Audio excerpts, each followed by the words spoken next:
Narcotics agents didn't have much supervision. Occasionally, I went to a covert location to meet with other agents or my supervisor because I couldn't walk in the front door of the police station. We weren't clocking in and out every day either. We went out, built connections with informants and dealers, worked our way up to the sources, and took out the smuggling rings. We had a lot of leeway, and I took it, took all of it. I loved the narcotics work right away, was good at it too, nurturing relationships with drug dealers, a long, slow building of trust to convince a dealer I was one of them. The other detectives who trained me said I was a natural, probably got that from my father. He could put a congregation at ease right away, church members warming to him from the get-go.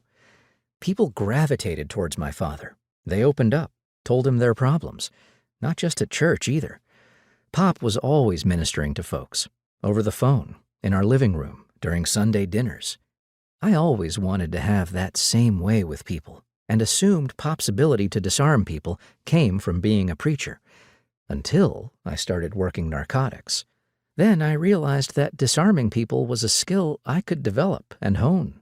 I perfected that skill as a narc, could snow anyone, make them believe whatever I wanted them to believe. Turned out I was a good businessman too, buying and selling drugs, making deals, and drug smuggling was serious business in Miami. As an undercover agent, I had to think, act, talk, and live like a drug dealer.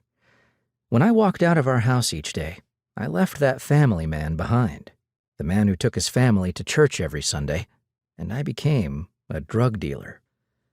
My first and only undercover partner was Carl, best partner anyone could ask for. He was several years younger than me, in his early 20s, and new to the force. A lanky, good-looking kid, and sharp, a real fast learner. It can take a while to know, without a doubt, that you can rely on a partner.